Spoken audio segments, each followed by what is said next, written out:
Welcome to Danny's Den. Today, we're diving into the sticky, surprisingly common moment.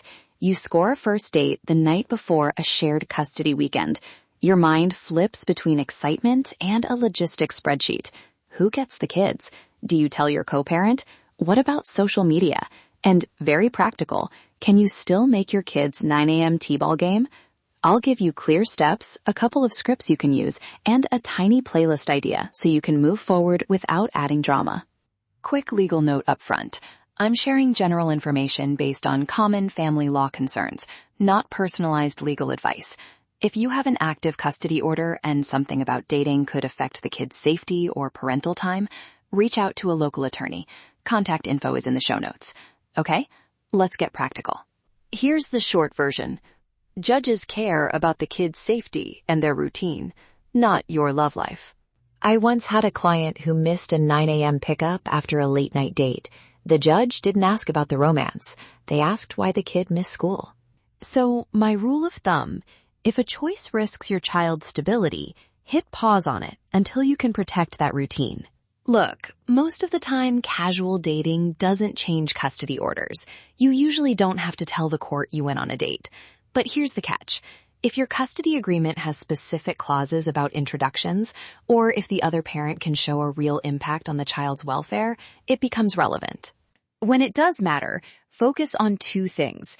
Safety concerns, like violence, substance misuse, or neglect, and whether dating is disrupting the child's schedule or emotional needs. That's where documentation helps. Dates, times, who is present. Keep a simple record so you can show you acted reasonably. So, what should you actually say when things shift? Communication with your co-parent matters more than how charming your date is. You don't have to give a play-by-play, but be reliable. Confirm pickup and drop-off times. Share any necessary changes, and keep it calm and factual. If you need a short message you can use now, try this. Running about 20 minutes behind, still on for 6 drop-off? For a heads up about dating, we recommend, heads up, I have plans tomorrow evening. No change to custody or drop-off times. I'll confirm by 8 p.m. if anything changes. And if you need to tell a new partner when you'll introduce them, try, I'd like to wait a few months to introduce you to the kids. I want to be sure this is steady for them. Avoid oversharing photos of late-night partying the morning of an exchange. That can lead to unnecessary conflict and, in some cases, court scrutiny. Short, factual messages diffuse drama. Long, emotional threads invite it. Let's talk youth sports, because I know a lot of you are juggling practices and weekend tournaments.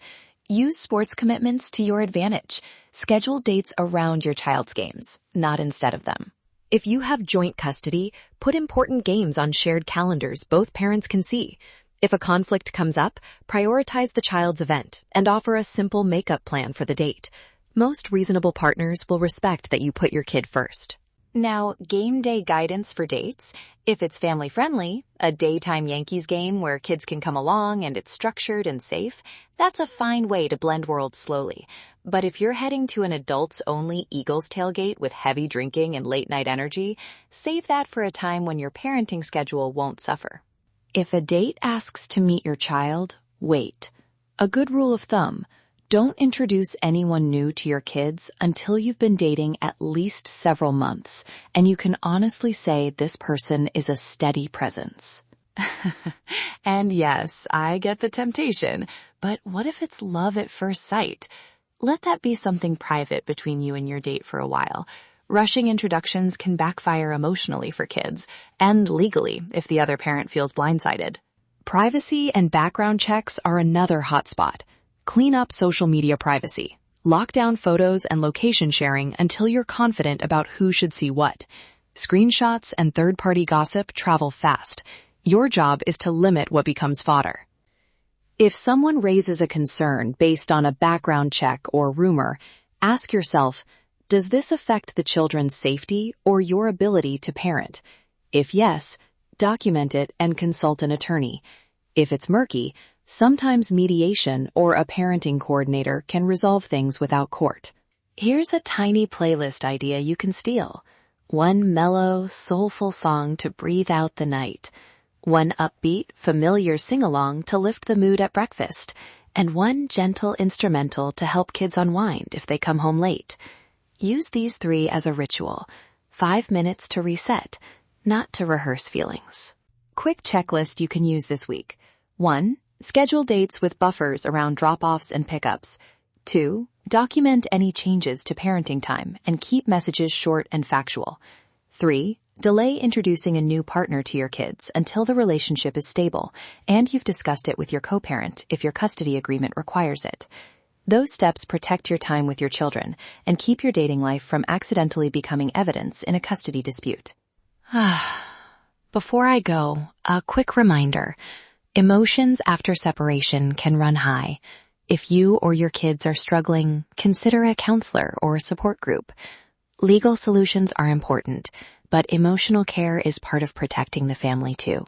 If this resonated, please subscribe to Danny's Den. New episodes drop weekly with law, love, sports, and a bit of pop culture to keep things real. If you have a specific legal question about custody, you can email Danielle at thelegalassistantcenter.net to book a free 30-minute consultation. Document what you do, prioritize the kids, and be intentional with introductions. Let's chat. Thanks for listening to Danny's Den. Be steady, be kind, and keep your lineup flexible.